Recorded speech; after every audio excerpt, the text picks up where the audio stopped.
Well, when you watch the tape of the scrimmage, any thoughts?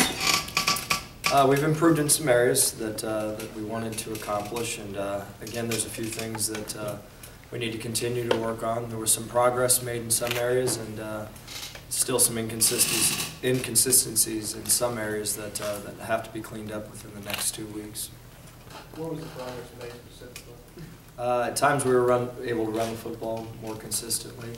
The protection was more consistent, and in general we're making more plays. But again, on a consistent basis, that's where we need to improve offensively. We need to become more consistent on a regular basis.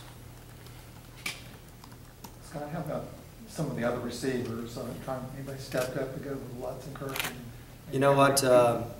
Like I've said on numerous occasions, I think that group as a whole has improved.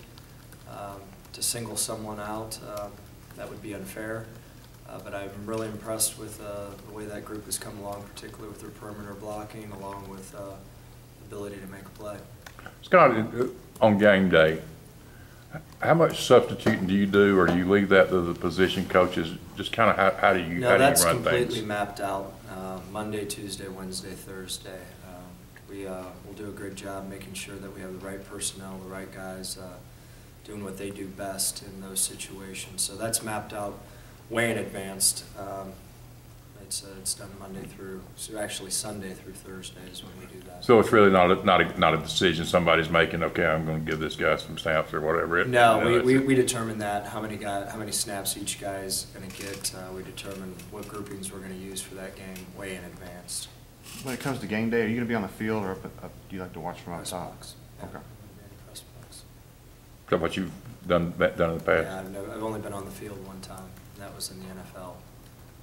What having been on the field one time and been in the press box, kind of what advantage do you feel like the press box gives you? The advantage in the NFL is that you have a communicator, so you can sit and you can talk to the quarterback.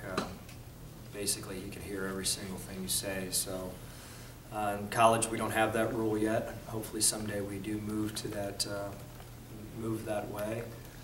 So there's really no value in terms of me being on the sidelines.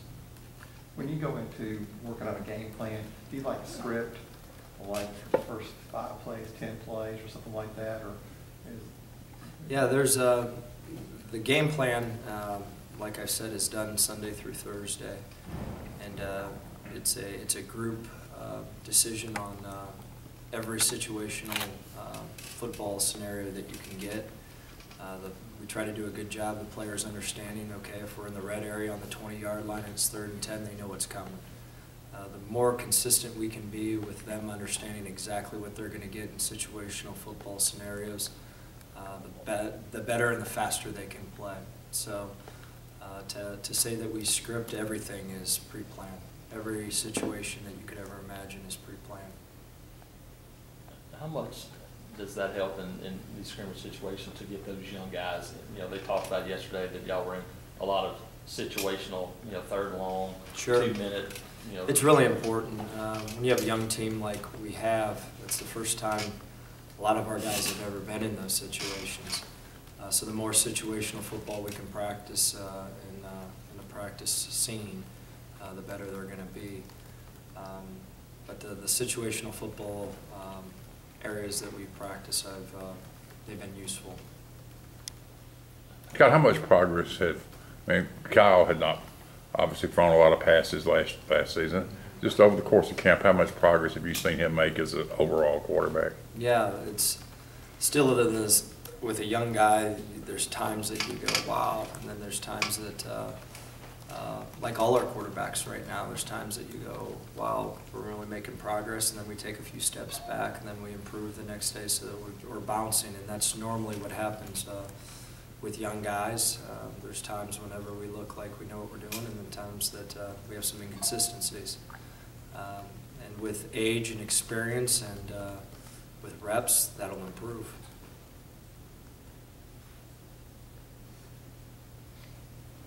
Just kind of talk about the development of the offensive line. I know guys have been moving around, but a lot of young guys getting some reps. What have you seen out of them from the first scrimmage to now? Yeah, they've, just like I mentioned, I really think that the young crop that we brought in, they're talented, they're young, But I'm really, really excited about that. We've constantly been changing the lineup.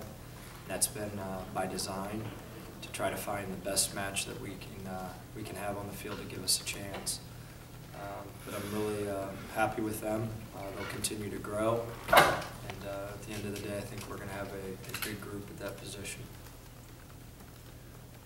Have you got like a certain time when you like to figure out who your starters are in each spot? Sure. The sooner the better. The more continuity you can bring.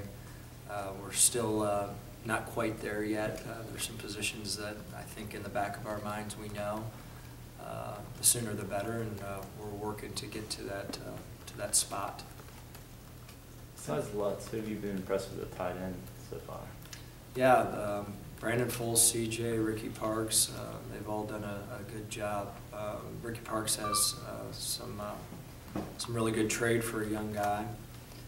So they've really have learned the system. I'm impressed with that group from a learning area. So they've done a good job with learning and understanding what to do. About when you got like a time frame when you can pick the #1 offense or position and start game plan? We've already, believe it or not, have added a good chunk of time into the first couple games in terms of preparation. But the sooner that we get to that area of knowing exactly our starting 11 and all the personnel groupings that we're going to use, the more comfortable we'll all be. But there's still some question marks, and you don't want to jump into a decision without thorough investigation, thorough evaluation, especially in some critical positions on the field. Yeah, your wideouts have said you're big into portability, that they learn all 3 positions and know how to run them. Is that because, I mean, could you see a player playing 2 or 3 positions, a wideout, in the same game, or are you just doing that to kind of get them thinking on a higher level? No. You want to get your best players on the field. So if you lose a particular receiver at a particular position, they have to be able to adjust to keep your best core group of guys on the field. Learning the concepts, I think, is imperative. And at the end of the day, I do think that's a very important aspect of our offense, is learning the whole gamut and understanding why we're doing what we're doing. The more that the receivers understand what the other receiver's doing, helps with their spacing, rhythm, and timing. Blake Burgess made a move over to offense, and Blake's played a little bit of everything. How's he doing in his new position? He's doing good. He's doing really good. He's learning. Obviously, the transition where he's been is pretty extreme, but he's doing a good job. He's a very bright guy, so he picks things up quite quickly. Is anybody else playing fullback for you now, other than Jay? Yeah, we've been rotating a select group of guys around, and we'll make those decisions as we go. We're getting close. Is Landrum playing any fullback for you? You could ask Coach Chizik that.